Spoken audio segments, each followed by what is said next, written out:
Hello दोस्तों, YouTube के current affairs channel पे आपका स्वागत है। मैं गौरव कुमार आपके सामने उपस्थित हूँ। पूरा विश्व अभी एक वैश्विक महामारी कोविड-19 से जूझ रहा है। इसमें हम सब की कुछ जिम्मेदारी बनती है और कुछ सरकार के निर्देशों का पालन करने की बाध्यता भी है और हम चाहेंगे कि आप सभी कुशलतापूर्वक रहते हुए इस महामारी से बचने में सरकार के निर्देशों का पालन करते हुए अपनी सुरक्षा का ख्याल रखें, सोशल डिस्टेंसिंग का पालन करें और जो भी सरकार के आदेश समय समय पर आ रहे हैं उनका पालन करें। यूट्यूब चैनल पे कुछ लोगों के द्वारा लगातार अभी वर्तमान में जो वैश्विक समीकरण नए नए बन रहे हैं, जो नए नए विवाद दो देशों के बीच में हो रहे हैं, भारत और चीन के बीच में कुछ विवाद हुए हैं, नेपाल के साथ भी कुछ विवाद चल रहा है, उस विषय पे कुछ विश्लेषण के साथ मैं आपके सामने उपस्थित हूँ। बहुत लोगों की काफ़ी समय से डिमांड थी कि इस विषय पे एक विश्लेषणात्मक चर्चा आपके सामने रखूँ। तो जो भारत और चीन के बीच में जो वर्तमान का विवाद है उस पर मैं आपके सामने बातचीत करने के लिए उपस्थित हूँ। तो भारत और चीन के बीच में जो विवाद है, वास्तव में ये कोई नया विवाद नहीं है। अभी वर्तमान का जो विवाद हुआ है वो लद्दाख में वास्तविक नियंत्रण रेखा LAC पर सैन्य तनाव बढ़ने से दोनों देशों के बीच एक बार फिर से अविश्वास का नया बीज अंकुरित हो गया है। इस बीच अमेरिका के राष्ट्रपति डोनाल्ड ट्रंप ने इस मामले में समाधान के लिए मध्यस्थ बनने की पेशकश की है। यह वैश्विक सामरिक महत्व की घटना है और इसका कई मायने में विस्तृत अर्थ भी खोजा जाना जरूरी है। वैसे भारत चीन के बीच विवाद कोई नई बात नहीं है। ताज़ा विवाद लद्दाख में चीन के साथ सटी भारतीय सीमा पर तनाव को लेकर है। दोनों देशों ने यहाँ सैन्य तैनाती बढ़ा दी है। दोनों सेनाएं पैंगोंग त्सो, गलवा घाटी और डेमचोक के विवादित क्षेत्रों में अपनी उपस्थिति बढ़ा रही है। इस नए विवाद का कारण यह है कि चीन ने लद्दाख में अक्साई चीन की गलवा घाटी में भारत की ओर से एक महत्वपूर्ण सड़क के निर्माण को लेकर अपनी आपत्ति जताई थी। 5 मई को लगभग 250 भारतीय और चीनी सैनिकों के बीच लोहे, छड़ों और डंडों के साथ झड़प भी हुई थी। इसमें दोनों तरफ के कई सैनिक घायल हुए थे। अब यह तनाव कई रूपों में बढ़ता जा रहा है। इसे रोकने की चुनौती दोनों देशों के साथ साथ वैश्विक समुदाय की भी है।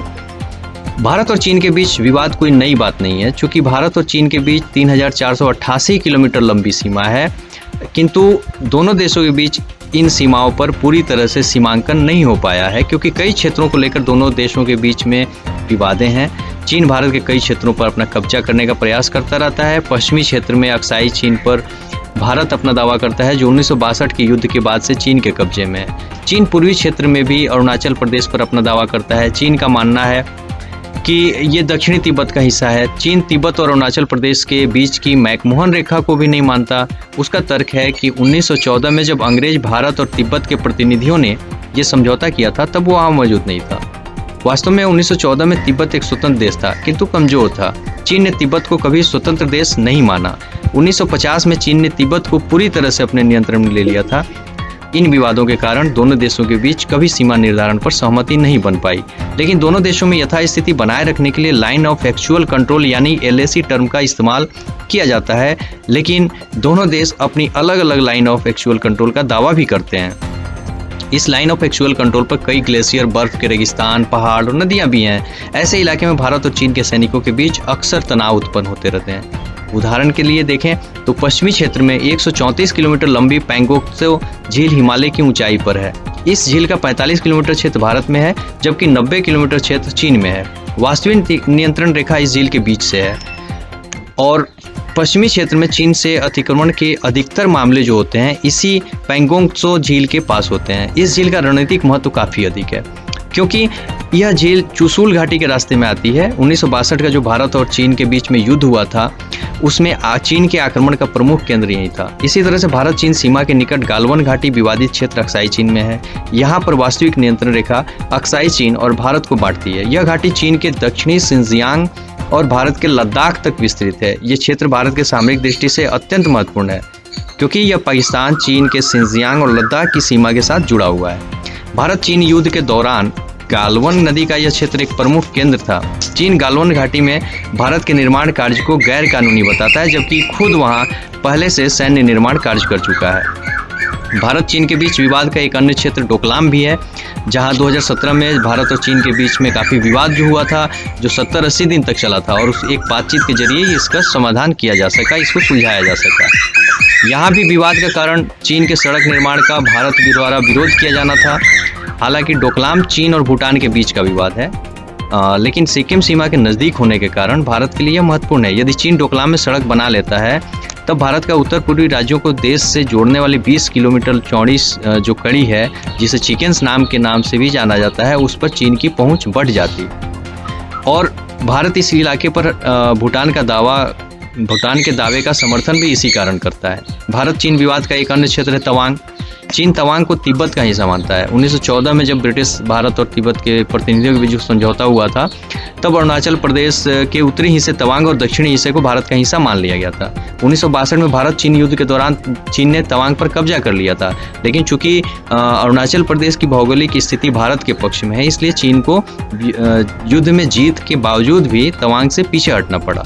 इन सीमा विवाद के अलावा भारत और चीन के बीच में जल विवाद, दक्षिण चीन सागर का विवाद है और अन्य कई द्विपक्षीय और बहुपक्षीय विवाद मौजूद हैं। इतने अधिक सीमा विवाद को निपटाने के लिए वैसे दोनों देशों ने बॉर्डर मैनेजमेंट समिति बनाई हुई है, जिनका काम सीमा निर्धारण होने तक विवादों को कम करना या उसके समाधान का रास्ता खोजना है। भारत और चीन ने सीमा समस्या के समाधान की जो रूपरेखा होती को तैयार करने के लिए अपना एक विशेष प्रतिनिधि भी नियुक्त किया है। इस एसआर की अब तक 20 से अधिक बैठकें हो चुकी हैं। कई समझौते और सहयोग पर दोनों देशों के बीच वार्ताएं भी हुई है, किंतु विवाद को खत्म नहीं किया जा सका है अभी तक।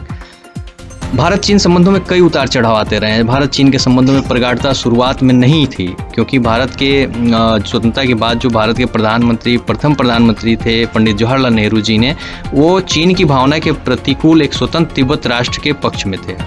चीन तिब्बत को एक स्वतंत्र राष्ट्र नहीं मानता था, जबकि वो जवाहरलाल नेहरू जी तिब्बत को स्वतंत्र राष्ट्र की मान्यता देने के पक्ष में थे। हालांकि इन गलतियों को सुधारने और द्विपक्षीय संबंधों को धार देने के लिए नेहरू जी ने वर्ष 1954 में चीन के अपने समकक्ष झोउ एनलाई के साथ हिंदी चीनी भाई भाई का नारा दिया और उसी के साथ साथ पंचशील संधि भी हुई थी। किंतु यह अवसर भी शीघ्र ही समाप्त हो गया जब 1959 में तिब्बत के धर्मगुरु जो थे और अपने कुछ शरणार्थियों के साथ वो हिमाचल प्रदेश के धर्मशाला में आकर बस गए। चीन ने भारत और तिब्बत और पूरे हिमालय क्षेत्र में विस्तारवाद और साम्राज्यवाद के प्रसार का आरोप भारत पर लगा दिया। चीन ने भारत के नक्शे पर दर्शाए गए 104,000 वर्ग किलोमीटर के क्षेत्र पर अपना दावा किया और अंतर्राष्ट्रीय सीमा के संशोधन की मांग उठाई। तनाव धीरे धीरे बढ़ने लगा और आखिरकार 1962 में चीन ने लद्दाख और तत्कालीन नॉर्थ ईस्ट फ्रंटियर एजेंसी में मैकमोहन रेखा के पार भारत पर आक्रमण कर दिया। इससे दोनों देशों के बीच जो संबंध थे वो और भी बिगड़ गए। कई वर्षों के बाद जब 1988 में राजीव गांधी जी ने चीन की यात्रा की थी, तो दोनों देशों के द्विपक्षीय संबंधों में थोड़ी सुधार हुई। भारत और चीन के बीच एक महत्वपूर्ण आर्थिक संबंध बना हुआ है। भारत और चीन एक समृद्ध ऐतिहासिक, सांस्कृतिक, शैक्षणिक संबंध से भी जुड़े हुए हैं। भारत और चीन के बीच कई ऐसे क्षेत्र हैं जिसमें सहयोग के व्यापक अवसर हैं। इस दिशा में दोनों देशों ने काफ़ी अच्छा काम भी किया है। दोनों देश जो हैं दुनिया की उभरती अर्थव्यवस्थाओं का जो समूह है ब्रिक्स, उसके सदस्य हैं और आपसी सहयोगी भी हैं। 2014 में जब ब्रिक्स न्यू डेवलपमेंट बैंक की स्थापना हुई थी, तो उसका मुख्यालय शंघाई चीन में बना और एक भारतीय जो केवी कामत थे उनको अध्यक्ष बनाया गया। भारत और चीन समर्थित एशियन इंफ्रास्ट्रक्चर इन्वेस्टमेंट बैंक का भी एक संस्थापक सदस्य है। भारत की नीति चीन के साथ दो रूपों में रही है। एक रूप में भारत चीन के साथ आर्थिक संबंध को बनाए रखता है और इसके लिए अंतर्राष्ट्रीय मुद्दों पर कूटनीतिक सहयोग बढ़ाने के लिए ब्रिक्स, SCO और रूस भारत चीन त्रिपक्षीय मंचों से जुड़ा हुआ है। दूसरे रूप में भारत अपनी सैन्य और निवारक क्षमताओं को निरंतर बढ़ाते रहने का प्रयास भी करता है। हालांकि भारत और चीन के बीच आर्थिक संबंधों में भारत के पक्ष में कुछ बातें नहीं हैं। इसमें व्यापार घाटा भारत के लिए एक चिंता की बात है। विगत 2 दशकों में भारत और चीन के बीच में व्यापार बहुत तेजी से बढ़ा है। इसका प्रमाण यह है कि वर्ष 2000 में चीन के साथ भारत का कुल व्यापार सिर्फ $3 बिलियन का था, जो 2018 आते आते लगभग 95.54 बिलियन तक पहुंच गया। किंतु इसमें भारत को अधिक लाभ नहीं हुआ, क्योंकि इस व्यापार में भारत का निर्यात जो था वो केवल $18.84 बिलियन है। विश्व में सर्वाधिक व्यापार घाटा भारत का चीन के साथ ही है। वर्ष 2018 में यह घाटा $57.86 बिलियन का रहा है। चीन के साथ भारत के संबंधों का एक अन्य आयाम दक्षिण एशिया क्षेत्र में है। चीन के साथ दक्षिण एशियाई देशों खासकर पाकिस्तान, अफगानिस्तान, श्रीलंका का संबंध कई तरह के नई समीकरणों को जन्म देता है। भारत के पास अपनी राष्ट्रीय संप्रभुता को वैश्विक गुटनिरपेक्षता के अहिंसात्मक विचार के साथ सुरक्षित रखने की बहुत ही महत्वपूर्ण जिम्मेदारी है। भारत हमेशा अपने पड़ोसी देशों के साथ संबंधों के प्रति काफ़ी संवेदनशील रहता है। चीन के प्रति यह विश्वास किया जा रहा है कि वह अपनी सामरिक शक्ति का विस्तार दक्षिण एशिया में करता जा रहा है। जब चीन ऐसा करता है तो स्वाभाविक तौर पर उसकी प्रतिस्पर्धा भारत के साथ विभिन्न स्तरों पर होगी, परंतु आवश्यकता इस बात की है कि हम इस प्रतिस्पर्धा को सहयोग में बदल दें। इससे बेहतर वैश्विक विकास लक्ष्यों की प्राप्ति के साथ साथ दक्षिण एशिया में समावेशी विकास की पूर्ति भी कर सकेंगे। चीन के आर्थिक विकास को भारत के साथ यदि समन्वय स्थापित कर बढ़ाया जाता है तो कई ऐसे क्षेत्र हैं जहां बेहतर परिणाम की उम्मीद की जा सकती है। भारत को द्विपक्षीय संबंधों के प्रति और अधिक उन्मुख होना होगा। दोनों देशों के सीमा संबंधी विवादों को द्विपक्षीय वार्ताओं के तहत सुलझाने का प्रयास किया जाना चाहिए, जिसका प्रभाव अन्य मुद्दों पर न पड़े। साथ ही द्विपक्षीय वार्ताओं को व्यापार वाणिज्य के साथ परस्पर इस प्रकार जोड़ा जाना चाहिए जिससे दक्षिण एशिया के विकास को बल मिले, क्योंकि जब तक हम अपने पड़ोसी देश को विकास से नहीं जोड़ते तब तक हमारा विकास अस्थायी और सफल नहीं हो सकता। दुर्भाग्य से हमें एक ऐसे अस्थिर पड़ोसी देश के रूप में पाकिस्तान मिला है जिसके साथ लंबे दौरों की बातचीत के बाद भी कोई सकारात्मक परिणाम नहीं मिल सका है। इसे और सशक्त तरीके से बढ़ाया जाने का एक ही मात्र रास्ता हमारे पास है, और वो है कि हम इस बात को ख्याल रखें कि भारत पाक के रिश्ते और द्विपक्षीय बातचीत पर चीनी कारक का प्रभाव नहीं पड़े। साथ ही किसी अन्य देश के साथ रिश्ते हमारे जो भी बनते बिगड़ते हैं उसमें चीनी कारक का प्रभाव ना हो। अभी पाकिस्तान के साथ भी हमारी नेपाल के साथ भी हमारी कुछ विवाद उत्पन्न हुए थे, जिसका समाधान हमने मिल बैठकर हमें करने की आवश्यकता है। तो ये एक चीन और भारत के साथ संबंधों के ऊपर एक चर्चा थी। मैं उम्मीद करता हूँ कि आप लोगों को ये अच्छी लगी होगी चर्चा।